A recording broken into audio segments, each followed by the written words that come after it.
സംഘപരിവാറിൻ്റെ വർഗീയ രാഷ്ട്രീയ അജണ്ടകളോട് എത്ര വേഗത്തിലാണ് UDFും അതിലെ പ്രധാന കക്ഷികളായ കോൺഗ്രസും മുസ്ലിം ലീഗുമൊക്കെ സമരസപ്പെടുന്നത് ഒന്നുമല്ല സംഘപരിവാറിൻ്റെ രാഷ്ട്രീയ അജണ്ടകൾ എന്ന് പറഞ്ഞ് സ്ഥാപിക്കാൻ തത്രപ്പെടുന്നത്. ഒന്ന് ആലോചിച്ച് നോക്കൂ. ഇന്ന് നമ്മളിപ്പോൾ സംസാരിക്കുമ്പോൾ സംസ്ഥാന തദ്ദേശ സ്വയംഭരണ മന്ത്രി മുസ്ലിം ലീഗിൻ്റെ നേതാവ് KM ഷാജി പറഞ്ഞിരിക്കുന്നത് ഈ PMAY പദ്ധതിയുമായി ബന്ധപ്പെട്ട്, അതായത് കേന്ദ്രത്തിൻ്റെ ഭവന നിർമ്മാണ പദ്ധതികളിലൊന്നായ പ്രധാനമന്ത്രി ആവാസ് യോജന ആയി ബന്ധപ്പെട്ട് നൽകുന്ന കേന്ദ്രവിഹിതം വാങ്ങി നിർമ്മിക്കുന്ന വീടുകളുടെ ചുമരുകളിൽ പ്രധാനമന്ത്രി നരേന്ദ്രമോദിയുടെ ഫോട്ടോ വയ്ക്കുന്നതിൽ എന്താണ് തെറ്റ് എന്നാണ്. എന്നിട്ട് അതിനോട് ചേർത്ത് അദ്ദേഹം പറയുന്നു, ഞങ്ങൾ കേന്ദ്രവുമായി അൺഹെൽത്തി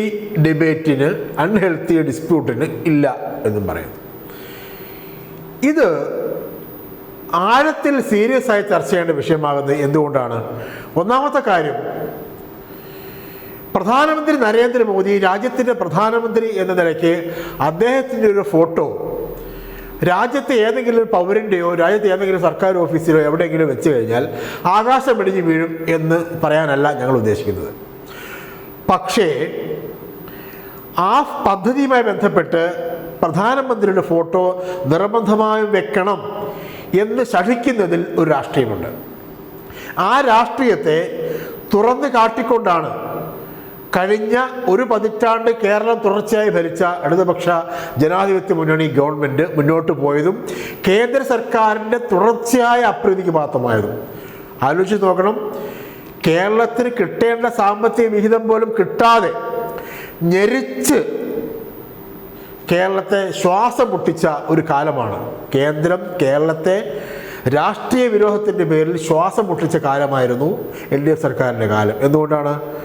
സംഘപരിവാറിൻ്റെ വർഗീയ രാഷ്ട്രീയ അജണ്ടകളോട് ഇടതുപക്ഷ ജനാധിപത്യ മുന്നണിയും ആ മുന്നണി നയിക്കുന്ന CPIM-ഉം നിരന്തരം ചെറുത്തു നിന്നതുകൊണ്ടാണ്. ഇത് വ്യക്തിപരമല്ല, പൊളിറ്റിക്കലാണ്. അൺഹെൽത്തി അല്ല, ഹെൽത്തിയാണ്.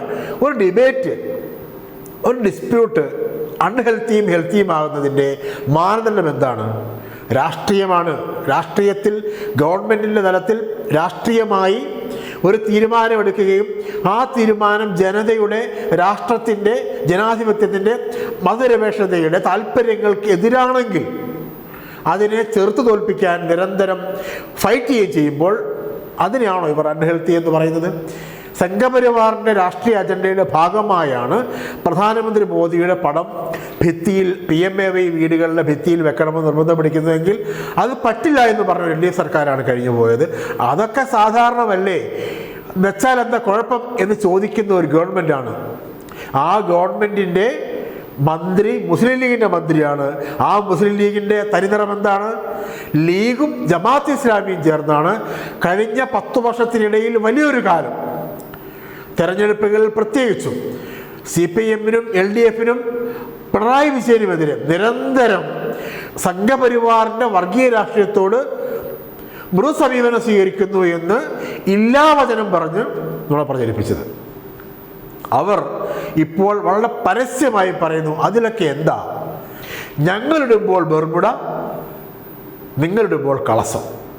എത്ര ലളിതമായാണ് ആ ചൊല്ല് ഈ KM ഷാജിയും PD സതീശനും സംഘവും അന്വർത്ഥമാക്കി കാണിക്കുന്നത്. നമുക്ക് പറഞ്ഞ് അവസാനിപ്പിക്കാം. ഒന്ന് ആലോചിച്ച് നോക്കൂ. ഉന്നത വിദ്യാഭ്യാസ മന്ത്രി റോജി M. ജോൺ കഴിഞ്ഞ ആഴ്ച പറഞ്ഞത് ഇതിന് തന്നെ വേറെ രൂപമാണല്ലോ. അവരുടെ പൊളിറ്റിക്കൽ പോളിസി തന്നെ ഇതാണ്, ഞങ്ങൾ ഗവർണറുമായി ഏറ്റുമുട്ടലിൽ. എന്താണ് ഏറ്റുമുട്ടൽ? ഗവർണറുമായി കായിക ബലം പരിശോധിക്കലാണോ? പഞ്ച് പിടിക്കലാണോ? അല്ലല്ലോ, രാഷ്ട്രീയമായ വിയോജിപ്പുകളെ തുറന്നു പറയലാണ്. അങ്ങനെയാണ് LDF സർക്കാർ. ഉന്നത വിദ്യാഭ്യാസ മന്ത്രിമാരായിരുന്നു KT ജലീലും ഡോക്ടർ R. ബിന്ദുവും ആ സർക്കാരിൻ്റെ നായകനായിരുന്ന പിണറായി വിജയനും ഒക്കെ നിരന്തരം കലഹിച്ചത് രാഷ്ട്രീയമായാണ്. ഗവർണർ കേരളത്തിലെ ഉന്നത വിദ്യാഭ്യാസ രംഗത്ത് ചാൻസലർ എന്ന അധികാരം ദുർവിനിയോഗം ചെയ്തിടപെട്ടപ്പോൾ ഇടപെട്ടു.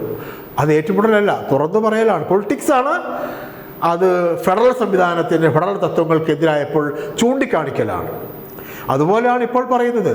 ഒരു സംസ്ഥാന ഗവൺമെൻറ്റിൻ്റെ കൂടുതൽ വിഹിതം ഉണ്ടായിരിക്കുകയും അല്ലെങ്കിൽ സംസ്ഥാനവും കേന്ദ്രവും തമ്മിലുള്ള വിഹിതം നിശ്ചയിക്കുമ്പോൾ ആ വിഹിതത്തിൽ കേന്ദ്ര പദ്ധതിയാണെങ്കിൽ കേന്ദ്രത്തിൻ്റെ വിഹിതം ഉണ്ടാവും, പദ്ധതിയിൽ സംസ്ഥാനത്തിന് വിഹിതം ഉണ്ടാവും. അങ്ങനെയാണ് എല്ലാ കേന്ദ്രാവിഷ്കൃത പദ്ധതികളും കാലങ്ങളായി നടക്കുന്നത്. കോൺഗ്രസിൻ്റെ കാലം മുതൽ അങ്ങനെയാണ്. അങ്ങനെ ഒരു പദ്ധതിയിൽ, സംസ്ഥാന വിഹിതം കൂടി ഉള്ള പദ്ധതിയിൽ, കേന്ദ്രത്തിൻ്റെ രാഷ്ട്രീയ പ്രതിനിധി കൂടിയായ പ്രധാനമന്ത്രിയുടെ ഫോട്ടോ വെക്കണമെന്ന് നിർബന്ധം പിടിക്കുന്നത് രാഷ്ട്രീയ ഉദ്ദേശങ്ങളോടെയാണ് എന്ന് തിരിച്ചറിഞ്ഞുകൊണ്ടാണ് LDF അതിനെ എതിർത്തത്. അതേ കാര്യത്തെ നിർലജ്ജം, കുറച്ചുകൂടി ഓപ്പണായിട്ട് പറഞ്ഞാൽ നാണമില്ലാതെ ന്യായീകരിക്കുകയാണ് ലീഗിൻ്റെ മന്ത്രി KM ഷാജി. ഇത് കോൺഗ്രസിൻ്റെയും ലീഗിൻ്റെയും ഈ പാർട്ടികൾ നയിക്കുന്ന UDFൻ്റെയും സംഘപരിവാർ വിധേയത്വത്തിൻ്റെ ഏറ്റവും താണ ലെവലായി മാറുകയാണ്. ഇനിയും താഴോട്ട് പോകാനിടയുണ്ട്. അത്രയ്ക്ക് മോശപ്പെട്ട സംഘപരിവാർ വിധേയത്വത്തിൻ്റെ പ്രതീകങ്ങളായി മാറുകയാണ് അവർ ഇടതുപക്ഷത്തെ സംഘപരിവാറിനോട് മൃദു സമീപനം സ്വീകരിക്കുന്നു എന്ന് നുണ പറഞ്ഞ് അധികാരത്തിൽ വന്നവരാണ് എന്നതുകൂടി ആവർത്തിച്ച് നമ്മൾ ഓർക്കണം, പറഞ്ഞുകൊണ്ടേയിരിക്കണം. KM ഷാജി ആയാലും റോജി M ജോൺ ആയാലും VD സതീശനായാലും UDF സർക്കാരിൻ്റെ എല്ലാ തരത്തിലുമുള്ള ഇത്തരം കാപട്യങ്ങൾ കേരളം നിരന്തരം തുറന്നു കാട്ടിക്കൊണ്ടേയിരിക്കും എന്ന് അവർ ഓർക്കുന്നത് നന്നായിരിക്കും. തൽക്കാലം നിർത്തുന്നു. നന്ദി.